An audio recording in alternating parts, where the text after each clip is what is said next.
안녕하세요. 청하스입니다. 온달의 정체 같이 알아보죠. 삼국사기, 온달은 평강왕 때 사람이다. 용모는 꾸부정하고 우스꽝스럽게 생겼지만 마음씨는 빛이 났다. 집안이 몹시 가난하여 항상 밥을 빌어 어머니를 봉양하였다. 떨어진 옷과 신발을 걸치고 시정사이를 왕래하니 당시 사람들이 그를 바보 온달이라고 불렀다.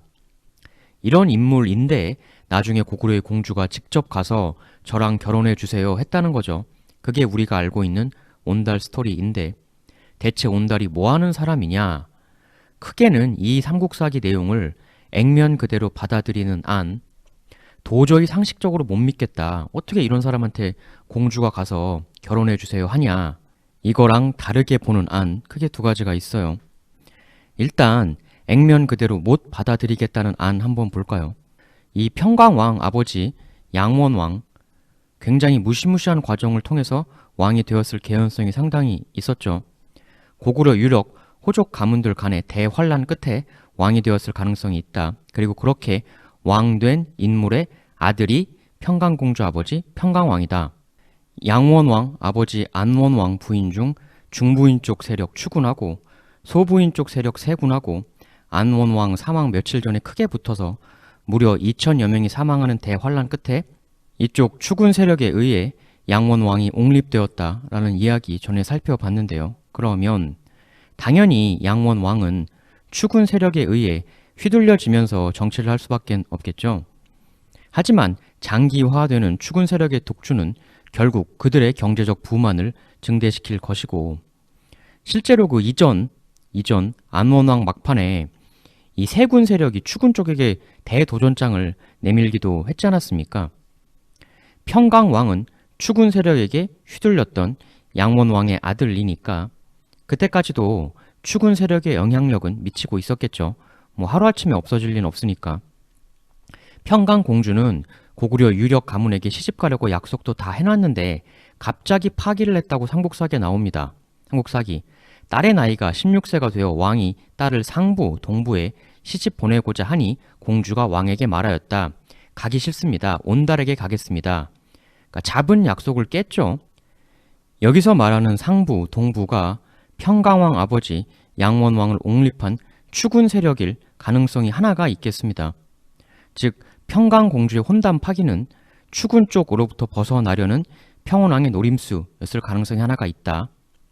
그렇다면 온달은 양원왕 등극 시에 추군에게 도전했던 세군과 같은 안티-추군파, 안티-동부파의 수장, 즉 바보나 거지가 아니라 추군 정도는 아니어도 좀 작긴 하지만 나름 자신의 세력을 거느리고 있는 호족의 수장 혹은 수장의 아들, 이런 가능성을 하나 생각해 볼 수가 있겠죠. 이게 1번 시나리오. 근데 여기서 우리가 생각해 볼 것은 삼국사기 평강공주 온달에게 가겠습니다. 평강왕 가라. 내 말 안 들으면 우린 같이 살 수 없다. 이렇게 말하고 이에 공주는 보석 팔찌 수십 개를 팔꿈치에 걸치고 궁궐을 나와 혼자 온달에게로 길을 떠났다. 길에서 만난 사람에게 온달의 집이 어딘지 물으면서 갔다. 온달의 집에 이르러 온달의 눈먼 노모를 보고 가까이 다가가 인사하며 아들이 있는 곳을 여쭈어 보았다. 이에 늙은 어머니가 대답하였다. 내 아들은 가난하고 보잘것이 없으니 귀인이 가까이 할 만한 사람이 못 됩니다. 지금 그대의 냄새를 맡아보니 향이 보통이 아니고 손 매끄럽기가 솜과 같으니 필시 귀인인 듯 하십니다. 대체 누구의 꼬임에 빠져 여길 오게 된 것입니까? 내 아들 온달이는 배고픔을 참다 못해 산속에 나무 껍질을 벗기러 간 지 오래되었는데 아직 돌아오지 않고 있습니다. 이에 공주는 온달을 만나러 산으로 향했다. 가보니 온달이 정말 나무 껍질을 벗기고 있었다. 온달을 만난 공주는 그에게 자신이 여기에 온 사정을 말하였다. 이러이러한 사정으로 온달님을 만나러 왔습니다. 저와 혼인해 주십시오. 아니, 이 무슨 말도 안 되는 소리를. 필시 너는 사람이 아니라 여우나 귀신일 것이다. 나에게 가까이 오지 말아라. 하고 온달은 뒤도 돌아보지 않고 달아났다. 그러나 공주는 홀로 다시 온달 집 앞으로 돌아와 밤새도록 문 밖에서 잠을 자고 도무지 떠날 생각을 하지 않는 것이었다. 그리고 아침이 되어 다시 집 안으로 들어와 사정을 재차 설명한 후 다시금 혼인하기를 청하였다. 공주가 진짜 사람인 것을 안 온달이 우물쭈물하는 태도를 보이자 온달 어머니가 이렇게 말하였다. 내 자식은 비로하여 그대 같은 귀인의 짝이 될 수 없고 우리 집은 몹시 가난하여 귀인이 살기에 적당하지 않습니다.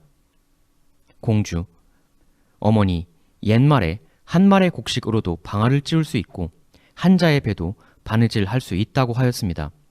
단지 마음만 맞으면 되는 것이지 어찌 꼭 부귀한 다음 애라야 함께할 수 있는 것이겠습니까? 이에 결국 온달 모녀는 공주를 받아들이게 되었다. 그리고 공주가 가져온 귀금속을 팔아 밭과 집, 말과 기물 등을 사니 살림살이가 모두 갖춰졌다. 참 여러 가지 상징이 있는 얘기인데 일단 고구려 왕가, 즉 공주 측에서 온달에게 먼저 접촉했다라는 것이죠. 이 시나리오 1이라면 온달파는 최강, 추근파에게 대적할 생각이 없었는데 고구려 왕가에서 끌어들인 건가? 이렇게 생각해 볼 수도 있겠죠. 좀 황당하게 들리시겠지만 온달이 사실은 엄청난 거부가 아니었을까라는 추측도 있어요. 당연히 마땅한 증거는 없는데 이런 이야기를 하시는 측에서는 왜 이렇게 말하냐면 일단 삼국사기에 나온 대로 온달이 신분이 낮았다고 해보자. 그리고 역시 삼국사기대로 고구려 왕가가 먼저 온달에게 접촉했다고 역시 해보자. 그럼 왕가가 정치적 신분 낮은 이한테 접촉할 때 그렇게 접촉을 잊게 할 만한 그 사람의 장점이라는 게 뭐가 있을 수 있겠냐. 신흥 거부, 신흥 부자 아니었겠느냐 온달이. 이런 논리 전개예요. 우리 상식하고는 완전히 다른 얘기지만 아주 터무니없는 논리 전개는 또 아닙니다. 해서 그런 얘기도 있어요. 온달 별명이 왜 바보가 되었느냐. 온달이 약간 그 자선사업가 같은 스타일이 아니었겠느냐. 그러니까 어렵게 사는 당대 고구려 민중들에게 식량도 많이 나눠주고 그러니까 그 관점의 바보는 정말 긍정적인 의미의 단어인 거죠. 온달, 정치적 신분이 정말 낮았다. 그렇다면 엄청난 신흥 거부 아니면 꼭 거부는 아니라고 하더라도 어떤 이유에서 백성들의 지지를 크게 얻는 인물. 신흥 거부설, 대중의 지지를 받는 민중 영웅설. 2번, 3번이면 고구려 왕가에서도 접촉할 만하죠. 바보를 이렇게 해석하는 썰도 있습니다. 고구려 말을 잘 못해 써서 혹시 바보라는 별칭이 붙은 게 아닐까, 즉 외국인이 아닐까라는 썰도 있습니다. 온달이 중앙아시아 출신이다라는 설이 있어요. 이 썰은 크게 두 가지인데 중앙아시아에서 살던 온달이 고구려로 와서 그냥 눌러 앉았다 이게 있고, 중앙아시아에서 온 상인이 고구려 여인하고 결혼해서 낳은 아들이다 라는 설도 있습니다. 실제로 고구려가 중앙아시아 무역 세력과 교통을 했었던 건 사실이죠. 특히 고구려가 친했던 게 유연 세력입니다. 온달이 사망한 것이 590년이거든요. 근데 이로부터 약 100여 년 전 사서에 이런 기록이 있습니다. 위서 479년자 기록. 고구려가 몰래 연년 유연과 모의하여 지두를 취하여 나누려 하니 이에 거란이 몹시 두려워하였다 라는 얘기가 나옵니다. 고구려와 중앙아시아 거대 유목 세력 유연이 상당히 사이가 좋았었다는 것을 알 수가 있죠. 중앙아시아 유목 세력들은 유목도 하지만 그 육로를 통해서 동서를 잇는 무역도 상당히 했었습니다. 중앙아시아인들이 고구려에 안 왔을 리가 없죠. 또 왔다 갔다 하다 보면 당연히 피가 섞이기 마련입니다. 꼭 온달이 아니라고 하더라도 중앙아시아인과 고구려인 사이에 혼혈이 고구려 내에 있었을 개연성은 당연히 충분합니다. 그리고 그들이 고구려 내에서 일련의 세력을 이루었을 수도 있죠. 시나리오 4.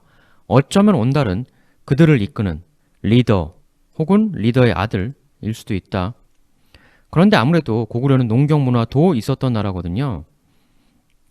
당대 농경문화권으로 볼 때 유목민들의 복식이라든가 이런 게 좀 고구려 호족들 관점에서는 남루하다 이렇게 보였을 수도 있어요. 서로 스타일이 다르니까. 그러나 고구려 내 중앙아시아파의 장점은 서쪽과의 교통을 통해서 무역이라든가 외교적 우군을 고구려 왕가한테 만들어주는데 상당한 역할을 해줄 수 있다는 장점이 있습니다.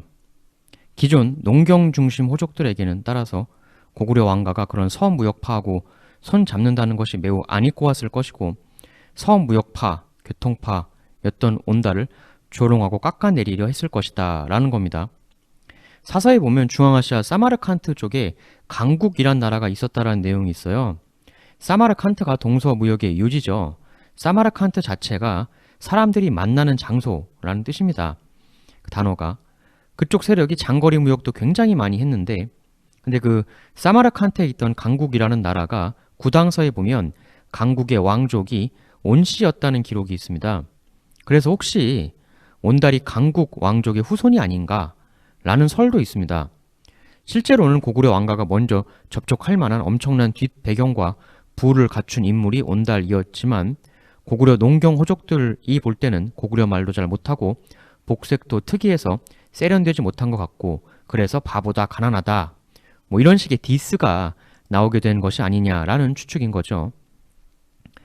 그렇다면 당대 고구려인들에게 바보다, 남루하다 라는 이야기를 들으면서도 고구려 왕가가 선 접촉할 만한 가치가 있는 인물, 이 두 가지 전혀 어울리지 않는 모순되는 조건이 좀 전에 얘기를 하면 같이 한 방에 충족이 될 수가 있는 거죠. 정리해보면 이렇습니다.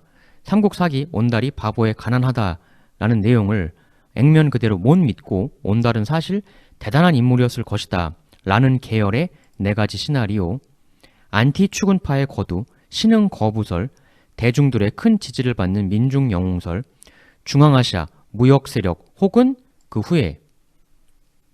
그럼 이제 반대로 삼국사기 내용을 좀 액면 그대로 믿어보는 그런 쪽 시나리오도 소개를 드리겠습니다. 일단 아까 소개드린 삼국사기 내용은 무조건 각색은 된 겁니다. 100% 진실 일수야 당연히 없죠. 어릴 때 우는 딸한테 바보 온달한테 시집 보낼 거다. 커서 그 딸이 온달한테 시집 보낸다면서요. 갈래요. 이거는 말이 안 되는 얘기죠. 있을 수가 없는 얘기입니다. 근데 우린 그동안 온달을 거지 바보라고 깎아내린 것이 고구려 구, 주류 호족들, 귀족들이었을 것이다 라고만 생각을 해왔는데요. 공주를 온달에게 빼앗긴 귀족들이 열받아서 온달을 마구 깎아내린 것이 그런 설화적 내용으로 굳어진 것 아니냐. 대부분 이렇게만 봤죠. 근데 오히려 반대일 수도 있습니다. 오히려 온달을 거지 바보로 깎아내린 건 온달과 결혼한 고구려 왕가 쪽일 수도 있어요. 온달 이야기는 삼국사기, 즉 우리 역사의 정사라 불리는 사서에 담긴 내용입니다. 정사라는 게 뭡니까? 정부, 즉 조정에서 인정하거나 조정이 직접 편찬한 사서가 정사예요. 그래서 정사 안에 넣을 사료라면 당연히 어느 정도 공신력 있는 것들 중에서 추려가지고 담게 되는 거죠. 이 이야기는 뭔가? 온달 이야기는 고구려 왕가에서 공식적으로 인정한 스토리였을 가능성이 상당히 크다는 거죠. 즉 고구려 왕가가 만들어낸 이야기일 가능성이 상당히 크다는 겁니다. 온달의 뛰어난 능력도 본인의 노력이나 재능으로 얻어진 것이겠죠. 하지만 그것은 오로지 평강공주가 만들어준 것으로 변형이 되었습니다. 평원왕도 자신의 아버지, 할아버지 등 선조들이 세력 있는 호족들에게 비참하게 휘둘리는 모습을 보면서 차라리 세력은 없을지라도 오로지 자신에게 충성해줄 사람이 더 그리워졌었겠죠. 그리고 오로지 나에게만 충성할 뉴 신진 그룹을 만들고 싶었을 겁니다. 원래 가졌던 세력이 없었던 사람이라면 가진 게 없으니까 자신을 발탁해준 공주와 왕에게만 충성을 바칠 수밖에 없었을 거예요. 아무것도 없던 바보라고 놀림받던 사회 최하층민을 고구려 공주가 정성껏 교육하고 키워내서 훌륭한 사람으로 만들고 그 사람은 오로지 고구려 왕가에만 절대적 충성을 바친다. 이 구조예요. 온달 스토리가. 이것은 사실 호족들에게 처참하게 시해당한 안장왕, 그리고 그들에 의해 옹립된 안원왕, 양원왕, 또 그 아들 평강왕이 오직 자신들에게만 절대적 충성을 바칠 새로운 세력을 키우고자 했던 몸부림, 그 파편의 흔적으로 볼 수도 있다는 것이죠. 즉 다시 표현하자면 이런 거죠. 1. 상대적으로 낮은 신분의 사람이라도 발탁하고 육성해서 오로지 고구려 왕가에게만 절대적 충성을 바치는 친위 세력을 새로 구축한다. 온달은 바로 이 과정을 통해 발탁, 육성된 인물일 수 있다. 즉 온달 발탁은 아주 정치적 계산의 산물이었다는 거죠. 그러나 그걸 이렇게 이야기하면 안 됩니다. 당연히.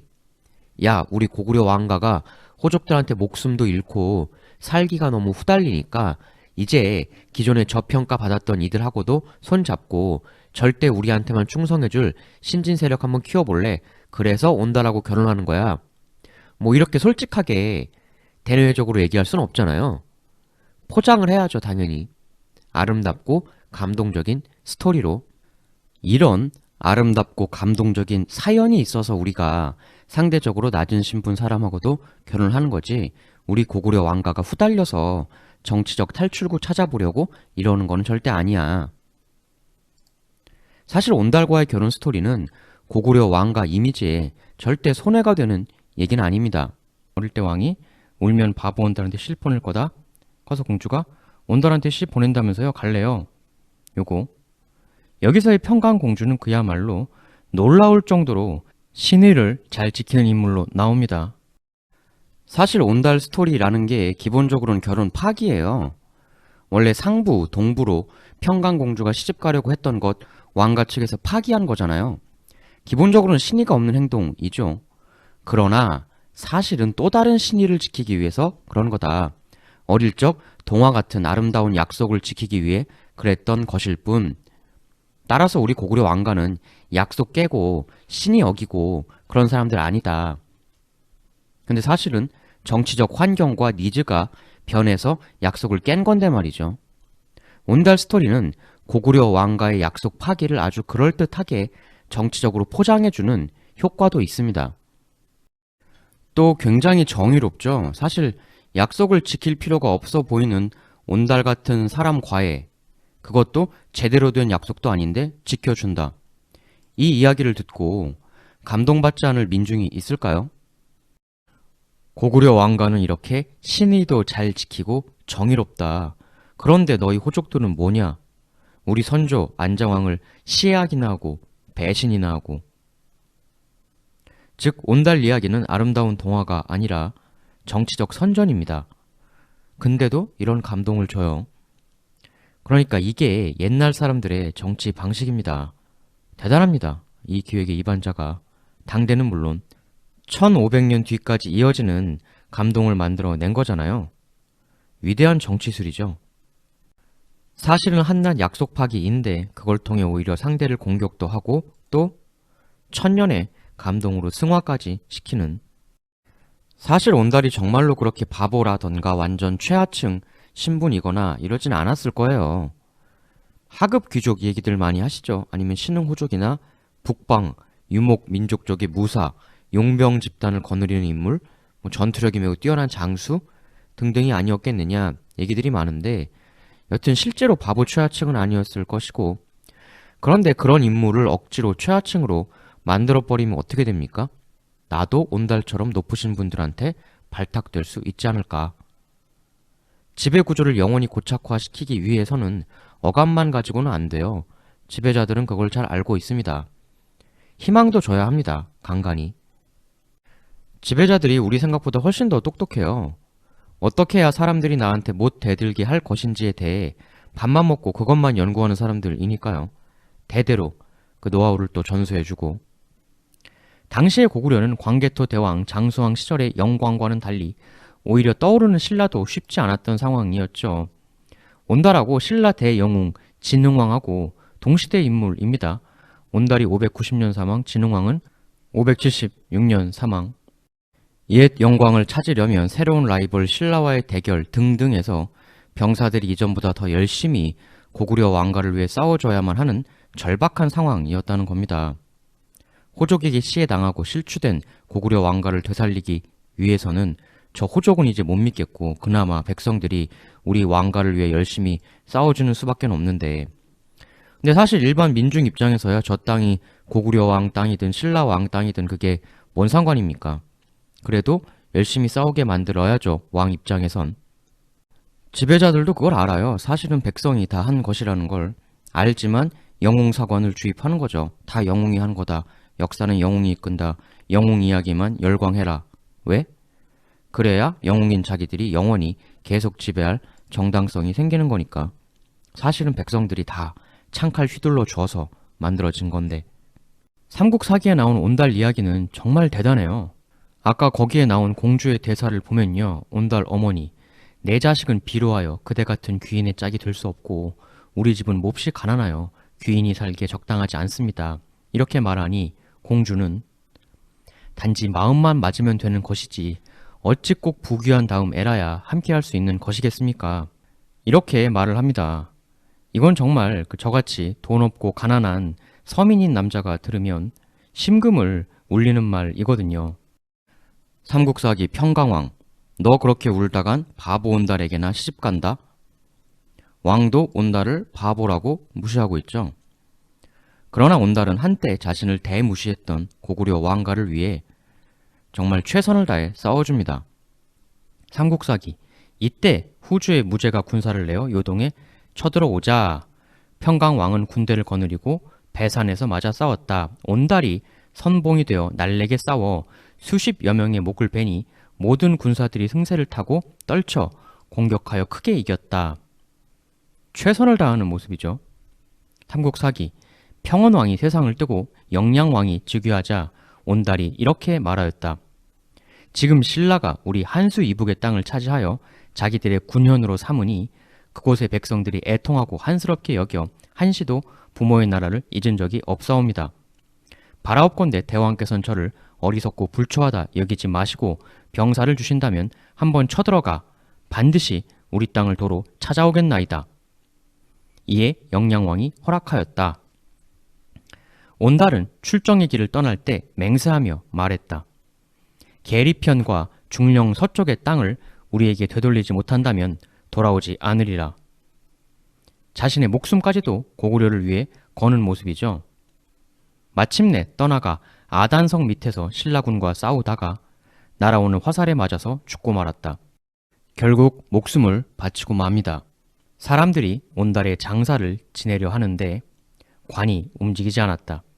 이때 공주가 와서 관을 어루만지며 이렇게 말했다. 죽고 사는 것은 이미 결정되었으니 이제 돌아가십시다. 하니 관이 움직여 드디어 땅에 묻을 수 있었다. 영양왕이 이 이야기를 듣고 몹시도 비통해하였다. 백성들이여, 우리 왕가가 호족에게 당하고 외국한테는 밀리고 권위는 크게 떨어지고 있다. 그동안은 우리 왕가가 너희 백성들을 바보라고 별 볼 일 없다고 무시해왔다 느꼈을 수도 있겠지만 그래도 어려워진 왕가를 위해 다시 한번 목숨을 바쳐다오. 온달처럼. 우리 딸도 우리도 이제 다시는 너희들을 무시하지 않고 온달처럼 인정해 주겠노라. 너희들도 목숨 바쳐 열심히 싸워준다면 또 다른 온달이 될 수도 있지 않겠는가? 근데 또 다른 온달이 되면 좋습니까? 왜 온달이 장인 평원왕이 세상을 뜨자마자 위험한 사지로 가는 것을 자원했었던 건가? 자신의 유일한 편이었던 장인이 사라지고 나니까 자신의 존재를 보장해줄 만한 새로운 무언가가 필요하다는 절박감을 느꼈었겠죠. 사실 이게 안타까워요. 저도 온달처럼 별 볼 일 없이 태어난 사람으로서 사실 일반 민중 입장에서야 어떤 땅이 그게 고구려 왕 땅이든 신라 왕 땅이든 그게 무슨 큰 상관이 있습니까? 온달도 일반 민중이었을 시절에는 상관이 없었겠죠. 하지만 입장이 바뀌었죠. 왜? 희망을 봤으니까. 자신과 자신의 후손들이 더 이상 무시당하지 않고 살 수 있을 것이라는 희망. 다스리는 사람들은 희망만 던져줘도 목숨을 걸게 만들 수 있다는 걸 알거든요. 물론 대부분은 희망으로 돌진하다가 희망 근처에도 못 가보고 산호하지만 말이죠. 왕, 돌격 앞으로. 공을 세우는 병사에겐 큰 포상과 높은 관직을 내리겠다. 가라. 그래서 열심히 돌격한 병사들이 만나게 되는 건 희망이 아니라 전사죠. 그래도 희망 근처에는 가봤던 온달 같은 인물의 이야기가 후대에 널리 퍼져 꺼지지 않는 희망의 불꽃이 됩니다. 그리고 그 불꽃은 온달과 비슷한 수많은 사람들의 생명을 빨아들였죠. 온달이 평강공주를 통해 희망을 보지 않았던들, 그가 그렇게 비참하게 생을 마감할 일은 없었을 겁니다. 하지만 한 개인 입장에서는 그러한 구조를 알아도 희망으로 돌진할 수밖에 없어요. 사람으로서 자긍심 갖고 살 수 있는 딱히 다른 길이 없기 때문이죠. 저처럼 가진 것 없는 처지였던 온달이란 인물의 비참한 결말은 그래서 더더욱 마음이 아픕니다. 다음 시간에는 연개소문 하도록 하겠습니다. 이전에는 연개소문의 배경에 대해서 조금 했었는데요. 이제 본격적인 연개소문 인생 이야기 다음 편부터 또 이어가겠습니다. 감사합니다.